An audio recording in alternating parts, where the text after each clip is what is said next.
Good morning, all.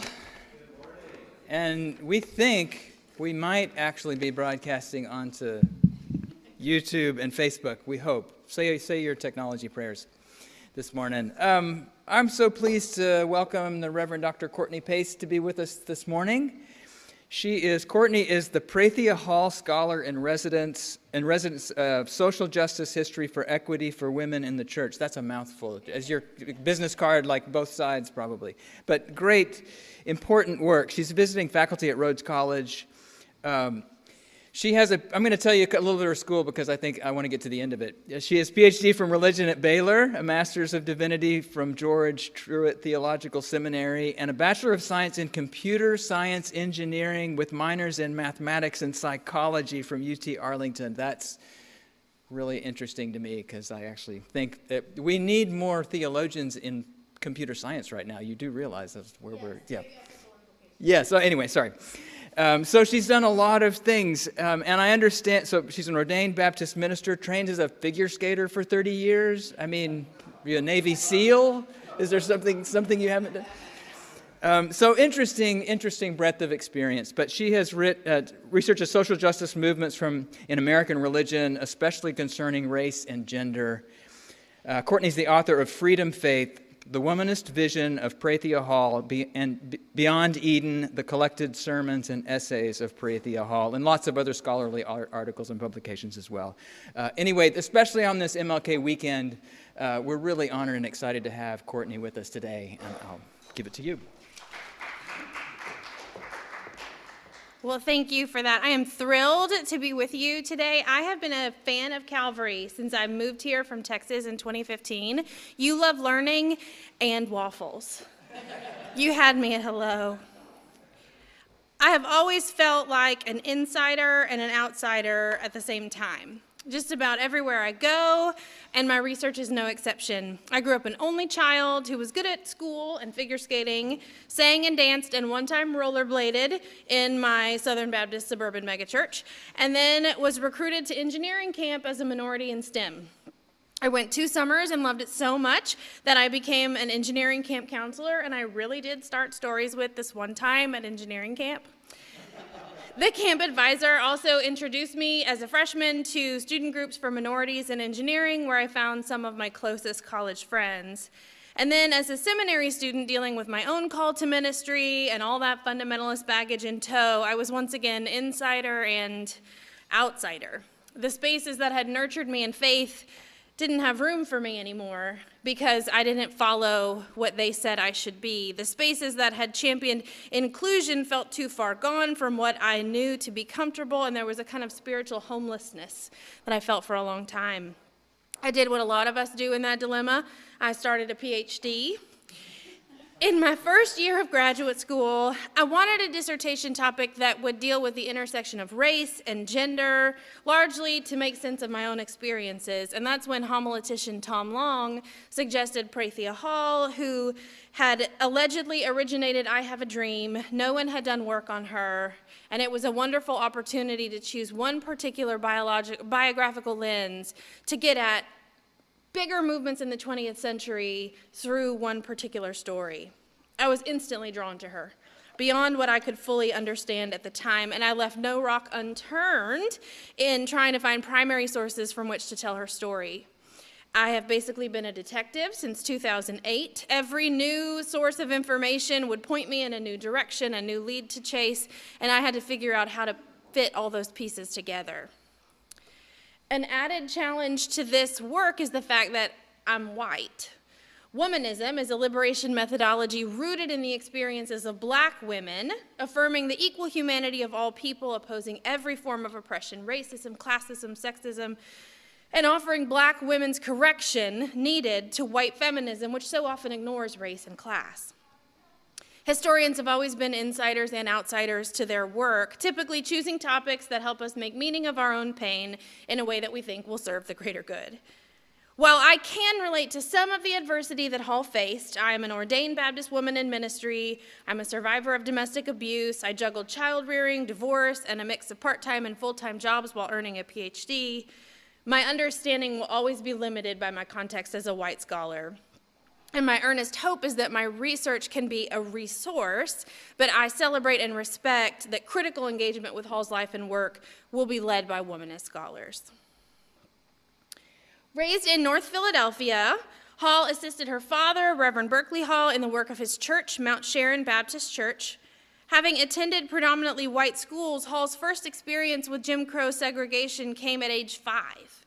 While traveling south to visit her grandmother, she was pulled, literally pulled, in her traveling dress to a dirty car and forced to sit there with her little sister.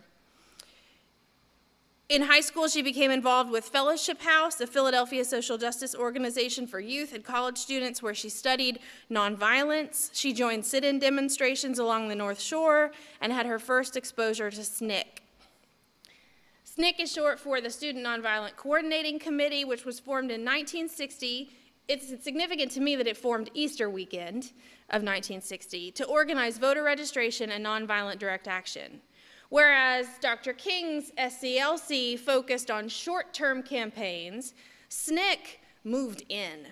They were living with the people in their homes, in their communities for long periods of time based on one loophole to the way American government works.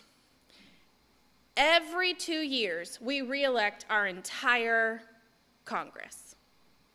So even if you vote in somebody completely different, that new person will have no power because they're brand new. And in a 2-year cycle, you can dramatically change the power structure of Congress if you can get more people voting.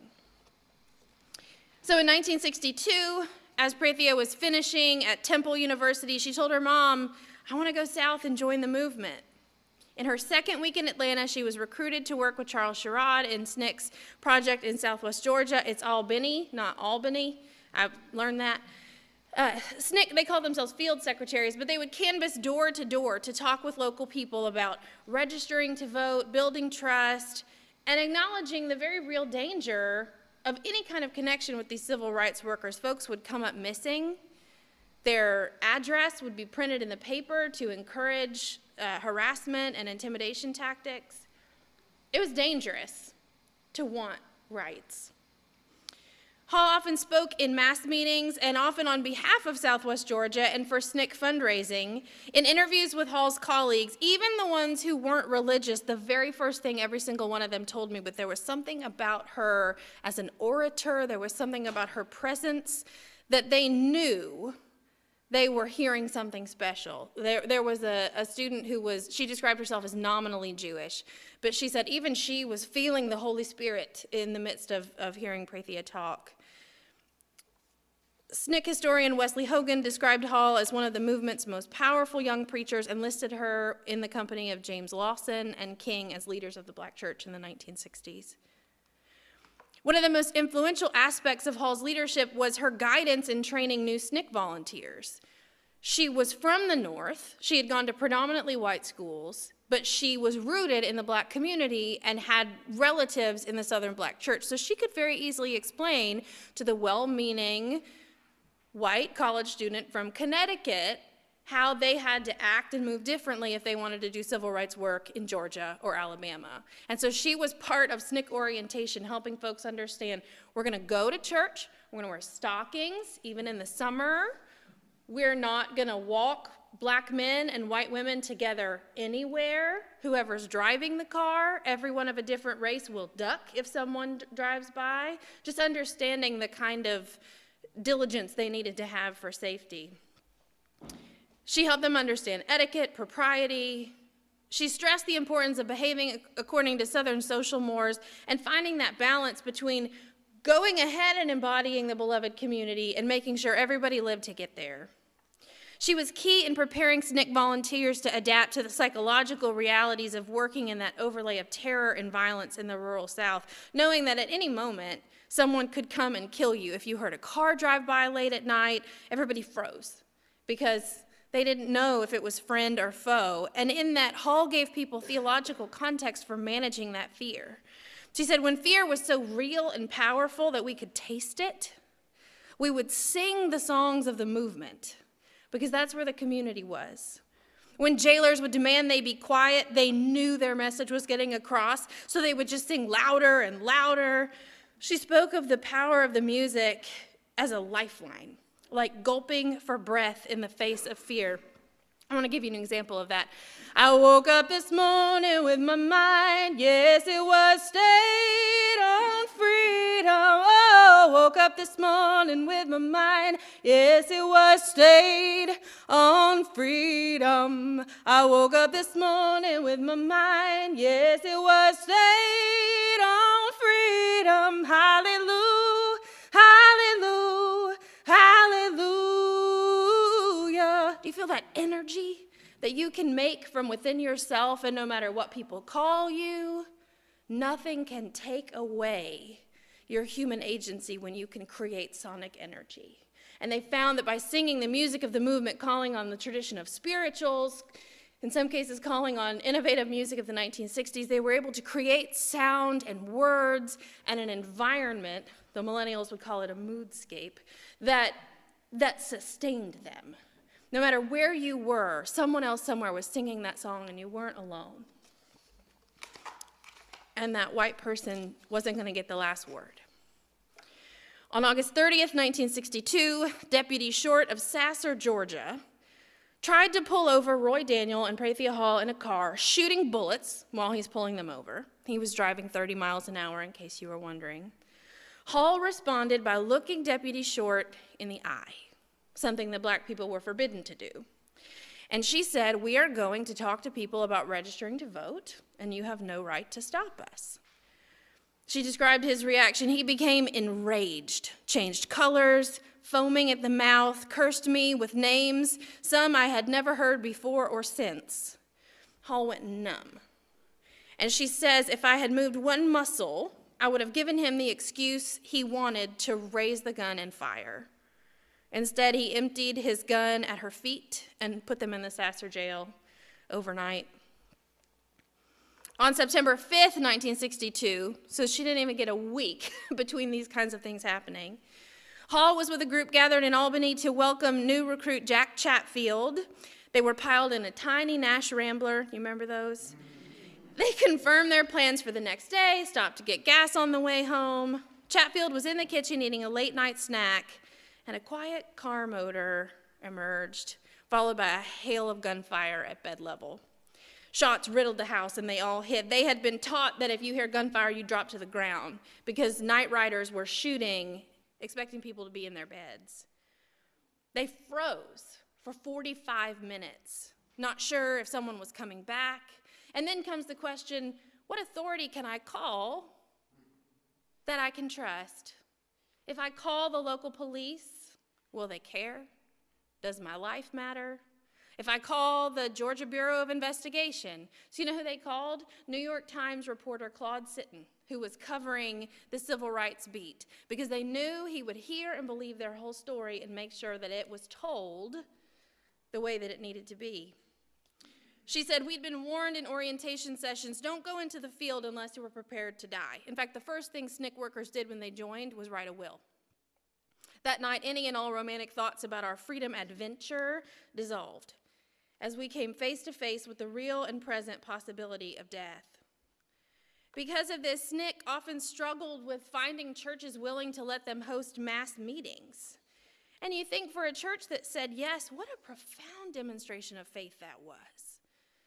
In the summer of 1962, 4 black churches in Terrell and Lee County, Georgia, all associated with the movement in some way, were burned to the ground by white supremacists. 2 churches, Mount Olive Baptist in Sasser and Mount Mary Baptist in Chickasawaukee, were burned the same night, both wooden, 5 miles apart, within an hour of each other. Hall got word via telephone that Mount Olive was on fire, so they dressed quickly, made their way to the church. There were no firefighters. The church was gone. She reflected, as we stood there, more people gathered, members and friends of the church. We held hands, we sang, we prayed. And as we stood there watching the remains of Mount Olive, Mr. Southwell of the Georgia Bureau of Investigation arrived. I extended my hand and said, I'm Prathia Hall. He looked at me and said, don't you know better than to stick your hand out there like that and speak to me? I said, "Don't human beings speak to each other that way?" And he said, "Well, it ain't the way I live." Even though mass meetings were often held at Mount Olive and a minister and deacon of Mount Mary had been supportive of the voter registration drive, Sheriff Matthews assured reporters that the burnings were unrelated to voter registration. You know who raised money to rebuild those churches? Jackie Robinson. SNCC held a prayer vigil in September of 1962 at the ruins of Mount Olive. Claude Sitton was there. He reported that 15 black people and 2 white met at Mount Olive. Joining hands, they sang, "We Shall Overcome." A wisp of smoke rose from the ashes of the church. The whites in the automobiles that shuttled slowly past looked on and said nothing. After the song, Hall led the group in prayer. This is a quote from Sitton. "Lord, help us keep our heads up," Miss Hall said, her voice breaking. "Help us, Lord, as Mount Olive, Shady Grove, and Mount Mary churches rise again out of the ashes. Lord, we're going to be free. We want to be free so our children won't grow up with their heads bowed." According to oral tradition, throughout the prayer, Hall repeated the phrase, "I have a dream," of her vision for racial equality and justice. And although Sitton did not include the entire prayer, he was obviously moved by the power of her words. King was there, and Sitton didn't quote anything King said. Nor did Sitton customarily quote prayers at all. Given that Hall and Martin Luther King knew each other through Fellowship House in Philadelphia, remember that's where he went to seminary, they shared similar theological and philosophical convictions about the movement. There's little surprise that King recognized Hall's giftedness as an orator and a movement leader. King and Hall grew up in Atlanta and Philadelphia, respectively, both the children of preachers, both educated in predominantly white schools, and even participated in debate competitions with Masons and Elks. They were trained for the civil rights movement in similar ways by Marjorie Penny, who led Fellowship House. She was a Baptist woman who brought Mordecai Johnson to talk, and that's where King was able to hear Dr. Johnson talk about nonviolent resistance and make some connections with the work of Gandhi, which you know moved his theological formation tremendously. Hall and King interacted on numerous occasions through the Albany Project, including that first anniversary in 1962, where they were both speakers, and the prayer vigil in Southwest Georgia. They shared speaking platforms as long as Hall was in the movement, and King referred to Hall as the one platform speaker I prefer not to follow. She was 20 in 1962. They often preached together, including at a Methodist church in Chicago on August 27th, 1963, the night before the March on Washington. King's travel had been prearranged. Hall couldn't get there, so she watched on a hotel television. She was an extremely private person and would never have been one to boast this claim to fame. She barely admitted her involvement when asked point blank by people she knew and trusted, due to her modesty and regard for King. A lot of people were looking for information they could use to discredit King's significance, and she didn't want this to be any part of disrespecting him. She did acknowledge, however, that she did first use the phrase, that King asked her permission to use it, which is not something preachers often do when they hear something that suddenly becomes something they've always said, and that he did far more with it than she ever could. But I think it's important we know that "I have a dream," the prophetic line of the most significant sermon of the 20th century, came from Prathia Hall, a 20-year-old college student from Philadelphia. Do you remember Deputy Short of Sasser, the one who shot at Hall's feet? In January 1963, Hall made history as the first black person to sue against police brutality in the state of Georgia. Short pled not guilty, and a 12-man, all-white jury acquitted him of all charges in 20 minutes. But she said Black Lives Matter in 1963. Based on Hall's leadership in Southwest Georgia and Selma, which she was leading outright by fall of 1963, SNCC invited her to Atlanta to help with a growing demonstration campaign there, and she quickly became SNCC's chief of the Atlanta campaign. She was organizing sit-ins in the mayor's lawns. There were numerous civil rights organizations collaborating in Atlanta, and she was the leader organizing all of that collaboration for maximal impact. Over Christmas 1963, 21 SNCC workers, including Hall, ended up in Atlanta jails. A battle quickly ensued between federal and Georgia state courts over jurisdiction concerning these cases. Fulton County Superior Court Judge Durwood T. Pye, I have to say his whole name, insisted on trying them individually and required that all of them attend every other one's trials to prevent any demonstrations while the trials were progressing. Hall would be tried second. After the first trial, the U.S. District Court petitioned for at least 17 cases to be moved to federal jurisdiction, but Pye refused to release Hall, held for 14 days on $4,500 bail in 1963. Hall's lawyers claimed cruel and inhuman punishment, and a federal restraining order against Judge Pye still did not compel him to release her. Armed with a writ of habeas corpus, U.S. Marshals whisked her out of her cell and freed her on a $1,000 bond on March 24th, so it's almost 3 months that she's in jail. The case progressed through various stages of appeal, not fully dismissed until 1968. Time magazine did a wonderful article on it in 1964, if you're curious. Hall's father had taught her the theological understanding that God meant everyone to be free, and that freedom and faith are woven together in the fabric of life. In Southwest Georgia, Hall learned that freedom, faith, meant facing one's fears with the confidence that the God who led you there would bring you back. She was by no means naive to suffering when she arrived in Georgia, but her experience there contextualized her understanding of freedom, faith, and her extended incarcerations added rich textures and hues to that theology. She said, "You can never appreciate the peace, the solace, the quiet, appalling silence unless you've been in jail for a just cause. There is such a purging of the soul, like you've been relieved of all your sins." She praised the courage and resilience of generations of black people who survived the brutality of slavery and Jim Crow by freedom, faith passed from each generation to the next. She said, "It may cost my job, it may cost my life, but I want to be free and I want my children to be free. So I'm going to go down to the courthouse and I'm going to sign my name. I'm going to trust God to take me there, and I'm going to trust God to bring me back." That's freedom faith. She left the movement in 1966, married, had children, and continued community activism in Philadelphia and Roosevelt, New York. She had sensed a call to ministry as a young person, but joined the movement in part to escape it. It never works for Jonas, does it? Though she initially resisted her call because she knew how difficult that road would be as a Baptist woman, she told a ministerial colleague that the call to ministry reached a point it could no longer be ignored. She had to preach or die. Her only source of doubt had ever been her gender. She said, "Had I been born male, I never would have questioned it." One of the most enduring legacies of Hall's pastoral career was her prophetic womanist ministry. Before the term womanist existed, thank you, Alice Walker, Hall was modeling womanist preaching. She centered women's narratives in the text. She used a Christocentric hermeneutic, and she highlighted Jesus as liberator, working against the oppression of anyone. She rejected patriarchy in the text without rejecting the text itself, instead using the text to demonstrate equality, justice, and the necessity of Christian commitment to liberation.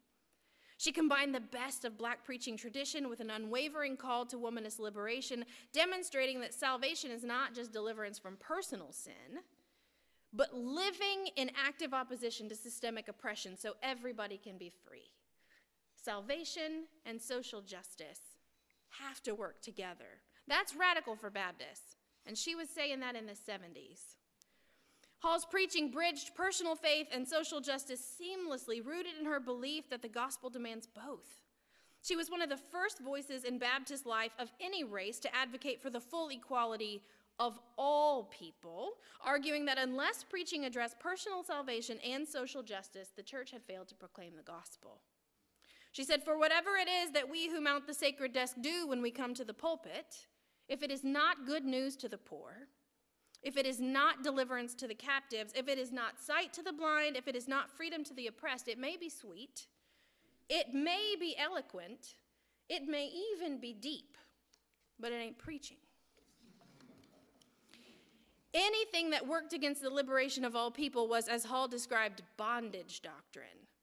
Anything that undermined liberation for anyone kept them enslaved to patriarchal dominance, thank you, bell hooks, inclusive of racism, sexism, classism, ableism, ageism, heterosexism.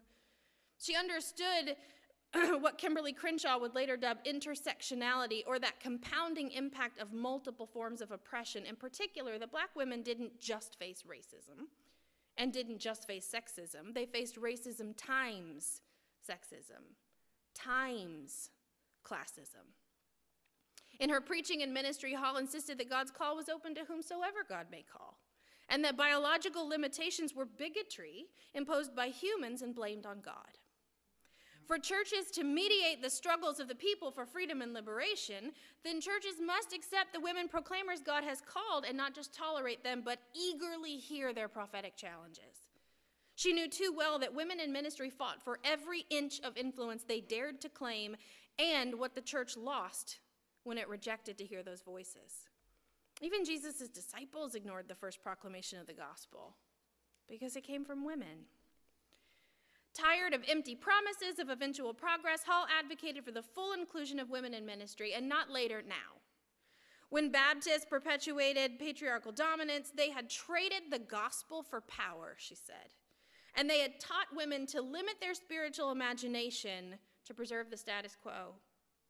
What Hall later called pathologized oppression, this voluntary self-dehumanization, had morphed into internalized self-hatred, wherein women learned to impress themselves on behalf of the church. It's much more efficient that way, if you can get people to oppress themselves from within, and then you don't have to actively gaslight them anymore.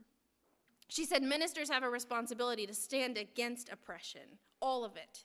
It's not a ministry if it doesn't liberate us. Hall claimed that Baptist churches defy God and curse Christ in their sexism because they decided they would be a mediator of God. And isn't that the whole reason Baptists split? Isn't that the whole reason we're cousins? Is because we didn't want a mediator, and yet racism functions as a mediator? And we dare blame that on God. She called this a theological scandal. Why would God be such a respecter of persons with gender, but not with race?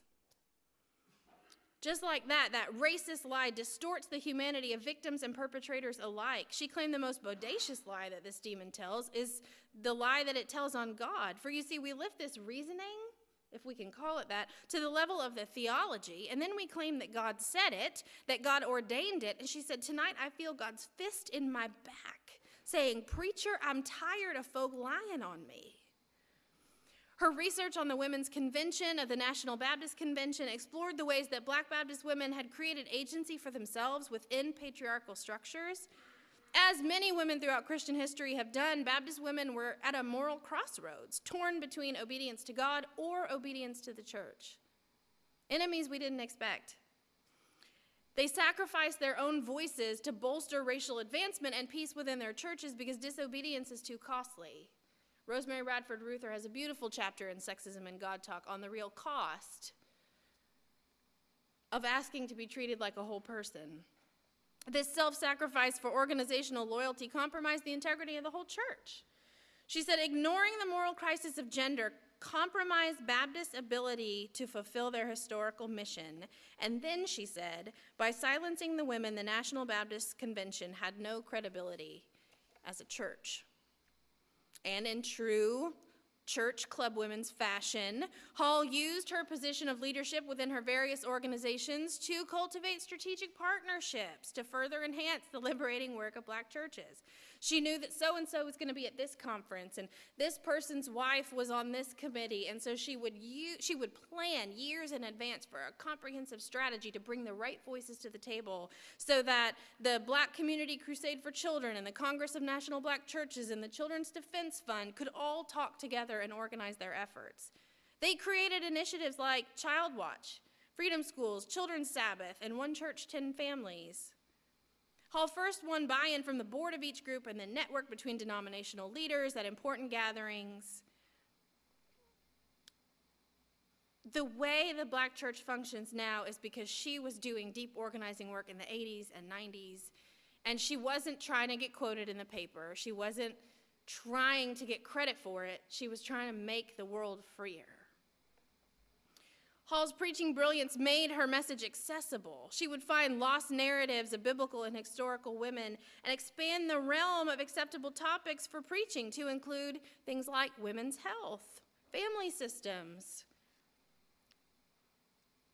epidemic health crises. Her provocative womanist hermeneutics demonstrated that just like Scripture has been used to oppress women, it can be used to liberate. And rather than eisegetically imposing a justice agenda into the text, which you don't have to do, she said that message is already there. We can exegete the work of Jesus as activist. And there we find a theological framework for how we will continue the work of liberation.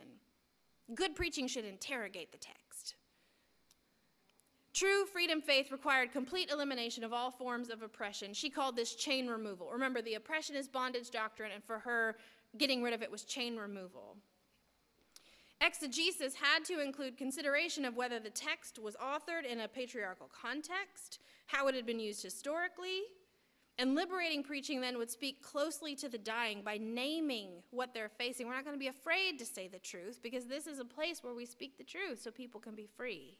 The church must take up the mantle of the liberating gospel to remove the chains of oppression within itself and in the world, and freedom faith meant working together for the liberation and freedom of all people. Hall pastored Mount Sharon Baptist Church for nearly a quarter century. Despite her homiletical brilliance and multiple invitations to apply for prestigious pulpits, she never received another offer. As professor and preacher, Hall mentored over 200 black clergy women. If you look at who the most influential black clergy women are today, they are either her students or students of her students. She remained active in the Progressive National Baptist Convention, American Baptist Churches, New York Board of Education, Association of Black Seminarians, Children's Defense Fund, and numerous organizations for liberation and equality for men and women of all ethnicities. After battling cancer, Hall died in Boston in 2002. Throughout, she advocated for black people to join the bone marrow registry so that more black people would have access to life-saving transplants. She never found a match for herself, but her condition is now treatable, largely because of her advocacy for more donors. She was survived by her mother, Ruby, her 2 sisters, her son, and 2 grandchildren. I'm so grateful to have spent the past decade and a half making her story and her work more accessible to others. Shortly after defending my dissertation, I came into her papers, which filled the basement of a Methodist pastor in New Jersey. I used photos of the papers as I transcribed them for publication in Beyond Eden, which is an anthology of her sermons and essays, came out in February of last year. I was also able to secure the papers at Princeton Theological Seminary, where Hall did her master's and PhD, where they are being digitized and preserved to foster increased access for years to come. If you're interested in either of those books, I was able to get a discount code from the publisher, and I put the QR code on a couple of sheets at the back.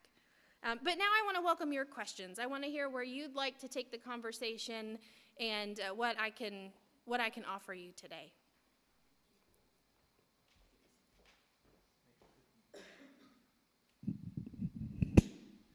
We'll try this. People can hear us online if I use this. Who's got a question for Courtney based on, we got a lot of information there. Thank you for that. Can you sing some more? I can. Let's see what would be a good one. Why don't we sing We Shall Overcome? Is that one that some of you know and could sing with me? We shall overcome. We shall overcome. We shall overcome someday. Oh, I believe, oh, that we shall overcome someday. That song was really special, and they would always hold hands with their arms crossed. I remember I went to SNCC's 50th anniversary in 2010, and there were it was, you're in a hotel lobby checking in from a conference, and Julian Bond is there, and Bob Zellner is there, and Diane Nash is there, and Harry Belafonte was there, and they're just, walking through a hotel lobby, hanging out with friends. It was surreal. But every time we would gather in some kind of someone giving a talk or a plenary, we always ended with that song. And there was a very real awareness that one of those times was going to be the last time. And after that meeting, it was.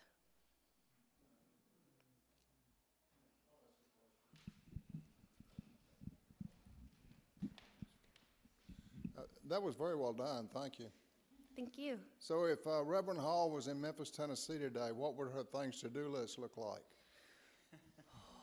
You know, she did preach at the Progressive National Baptist meeting here I think it was here in 99. It was right around the turn of the century.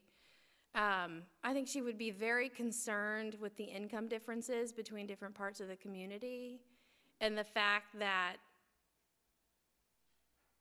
there are quite a few of us who opt in and out rather than seeing this as a collective struggle. We have a lot of people who have more than enough, and we have an exceptionally lot of people who don't have enough. And we're thinking about it economically, but she would say we have to think about it theologically, because either that person is a child of God or they're not. And if that person is a child of God, then we, as the church, are obligated to work towards the liberation of all people from whatever chains that bind them. And I think she would actually probably have really innovative ideas about how so many groups that are concerned about these issues could partner together in meaningful ways. I think that's one thing Memphis does really well, is we don't have, church health doesn't work in silos. It tries to partner, and we have so many churches that work together with Room in the Inn and things like that, which maximizes our impact. But particularly that divide between the progressive community and the more evangelical community, we're seeing the problem in completely different ways. One group just wants everyone to get saved and assumes the rest will sort itself out, and another group says, well, I'm not going to preach at you because I see that you're hungry, and I want to welcome you to this table and model love for you in hopes that that would be the proclamation. And it's very hard to bring those groups together for meaningful dialogue, because while we think we share the same goal, our approach is completely different. And there are a lot of people who are getting hurt while we are stuck in crossfire. Specifically to that, how would she help us cross that? That's a real thing in the Bible Belt South. She loved churches partnering with parachurch organizations. So, for instance, she was very involved with the Children's Defense Fund. And there are all kinds of community organizations that have one pool of money, and then churches and denominational structures, and she would want to find ways for them to work together strategically. So I think she would be excited about some of the partnerships that are being struck, even with local police and clergy, to help, because when crises happen, which they happen here a lot, we're not stuck in whiplash. We have a kind of understanding we can use to facilitate meaningful conversation. Honestly, I think when we get in these conversations, we tend to make concessions to, okay, it seems like this when you're in the crisis, but here's the bigger picture that you have to understand. I think she'd tell this crew to chill out a little bit, and let's just focus on the folks who are in crisis. She was very committed to nonviolence. I think she'd be in marches, not riots. But I think she would understand why people are angry. In fact, the reason she left SNCC was because she was at a SNCC leadership meeting on Bloody Sunday when the march happened, and Harry Belafonte actually chartered a plane to get key SNCC personnel on the ground in Selma immediately. They were in Atlanta, and SCLC was so scared that the people were going to retaliate, that they were telling people, if you can't sing "I love Jim Clark" in my heart and mean it, then you're not going to see Jesus when you die. She said that's spiritual extortion. These people have just been attacked, and they need space to grieve. And we understand logistically why the group of people at Brown Chapel can't go attack the police. We understand why that's not an effective strategy, but we understand why somebody might need to say that in the midst of their real pain. And so that's actually why she left SNCC. That was around the time that Stokely Carmichael came into power, and actually shortly after SNCC kicked out all of its white members. It had always been modeling beloved community on purpose until about 1966. And she was in North Philadelphia, which is very much like Memphis. And she said it looks like a bombed out war zone half the time. You talk to children who don't act or talk like children because they've just been weathered by the world and the conditions in which they live. I mean, that was the context in which she did her ministry. Her approach was, we're going to love people, we're going to treat them well. We're also going to try to understand what's going on to find ways. So in North Philly, she was working with Leon Sullivan's OIC because they were doing job training, and they were trying to help, if you have older women who are staying at home and then you have young moms who don't know what to do, why not have those women help each other? Because there's real knowledge and life experience. We can build communities to make up for what is lacking. I'm sorry I don't have a better answer. She's much smarter than I am. That's a great answer. Okay. Yes, sir. Hello, thank you again for being here. Could you speak at all of any intersectionality in your research on her words regarding queer folk? Can you share any of that with us, please? She was calling out homophobia as early as the 80s in Black Baptist churches, which was incredibly pioneering. And when she said it, it was usually in a list, but she would stop and say, I want to be sure you heard everything I said. I do think that if she had lived longer, she would have gotten out of the gender binary and the way she communicated, and she would have talked more broadly about people rather than thinking of them as a gender. And you could probably say the same, if King had lived longer, he probably would have been more of a champion of women. But she actually, I have documented evidence where she was calling out, if we're going to talk about sexism, then all the spectrum of gender and sexuality has to be part of that conversation. And even when she was dealing with the issue of, young women getting pregnant, we're not going to shame someone for experiencing the fullness of human identity. We're going to show up as the body of Christ and be community to people.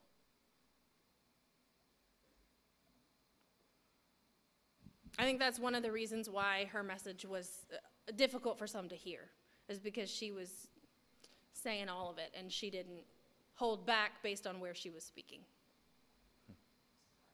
Yeah. Thank you so much. Very, very interesting and helpful as we continue to learn and be educated. I love Calvary. I was a little bit late, so I missed your intro or the introduction, but what's next? What are you working on now? It depends on when you ask me how I answer that question. I'll give you the very short version of how I got to here. So because I was good at math and a woman, I was pushed very heavily into engineering. So I actually have a degree in computer science engineering, but I don't want to program alone all day. That's not my best life.